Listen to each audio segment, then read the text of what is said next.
Okay, we're back. Now, as you can see, the outlet is no longer over here. This is going to be the area where our door is going at. And we've got some exposed wires here. You want to make sure you shut off your circuit breaker. And the way to test that is you got a little tester, you stick it in there in the outlet, and that'll let you know that the outlet is in fact not flowing electricity. So with that being said, I've disconnected this box and these couple of outlets. Now what I'm going to do is I'm going to pull this wire right back through here. There's some holes drilled in there which allows that to go through there. I'm going to pull that through here.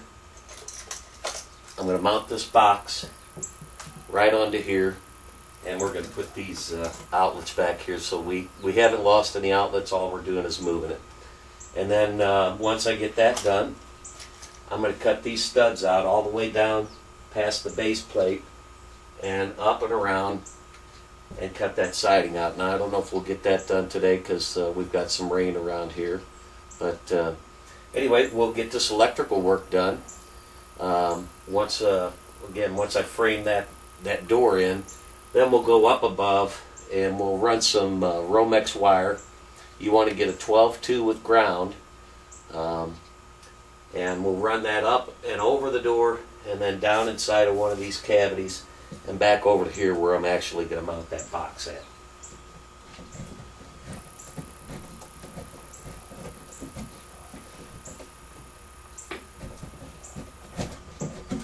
Pulling wire is always lots of fun, I can tell you.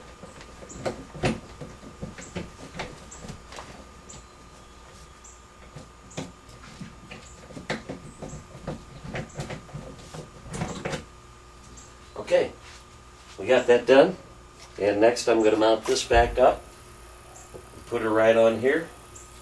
We'll hook these wires back up to it, and then jump from that outlet over there that you can't see in this frame right now, over the door, down through this cavity, and then hook it up to the other side of this box, and that's what's going to give the power to this outlet and the one down the ways here. Alright, I guess the next thing for me to do is see if the weather's going to allow me to cut this hole in the wall and install my new door. I picked that up today. I got a break on it.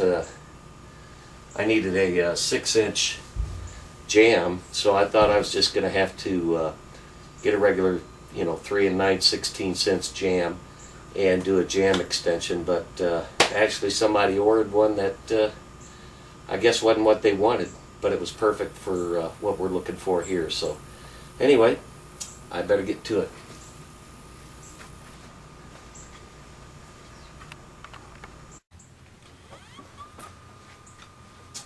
Okay, well, I got one stud out, as you can see, and you might be wondering how we doing that. Basically, get yourself a big old Sawzall, and you want to cut those studs from the bottom plate. They got a couple of nails in each one. Fasten it to the bottom plate. Then you got to cut through the top plate, or the nails going to the top plate. So basically, you just get down here and fire this bad mother up.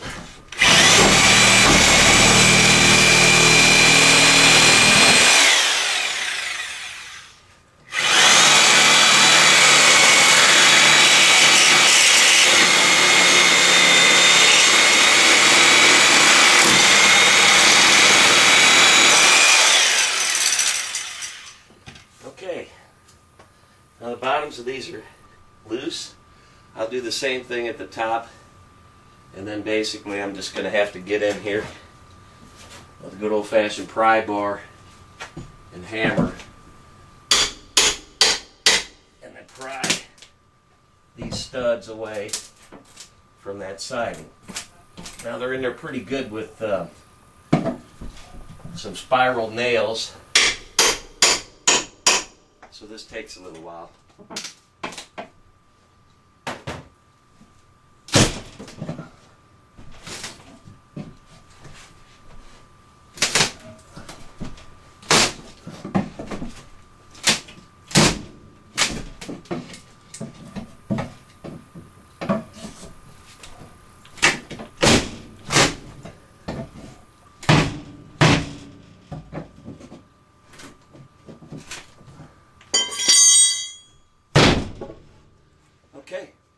that's how it's done.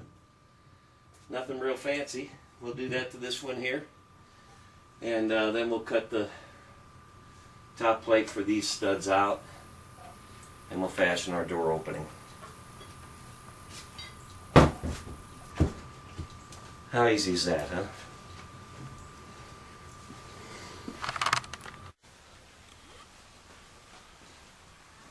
Alright, now that we've removed all the studs out of there, we got the electrical box out like we did earlier. Took those studs off of the wall. What I've done here is, you may be able to see they're bright white over here compared to the other studs. And I've started this rough opening.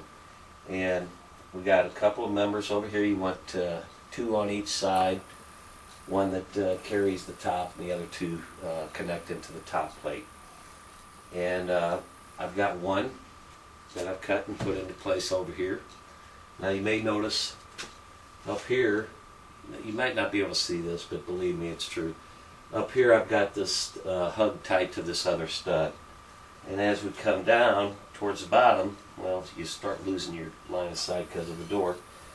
But there's a gap down here, and the reason for that is the old framing was not plumb and level. And when you're hanging a door, you got to have one of these. You want to make sure that this opening is as level as you can get it. Not only this way, but up against here. So you want it level, plumb, and square. So in order to straighten this out, I put some shims down here and fastened this over, and we fastened it to the top and the bottom plate. It's nice and level this way. Nice and level this way. And now we just got one more board to put on here. I've gone ahead and cut that. And I was gonna try and get an air nailer, but you know what? It just did not work out. So I just said to hell with it. We'll do it the old-fashioned way. We'll do it with 16-penny nails. About 3.5 inches long. And a good old 20-ounce hammer. Not a 20-ounce spear. Well, I got one of those too. Anyway, we're just going to sister this one right up next to the other one, because we know this one up here is already level. Try and keep your thumb out of the way.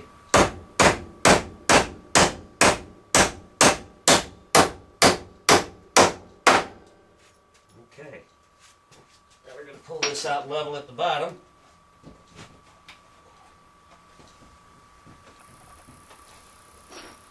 Did I duck out of sight? Sorry about that. Great TV, huh? Okay.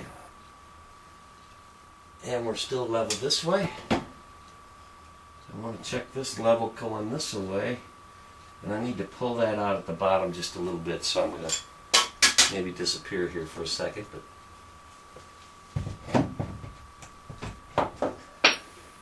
this is important. Alright, nice and level. Now I'm going to tack this at the bottom just to hold it in place.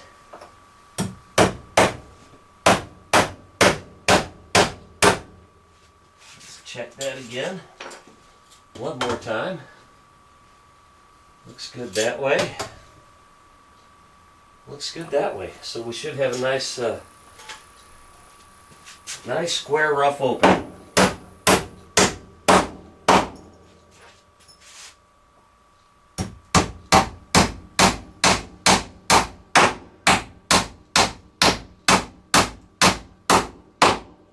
And I'll continue that every 12 inches or so down this door jamb. That way we got a nice square rough opening. This side's going to be where the hinges go, so it's especially beefed up. But it's raining out there right now, so I'm not going to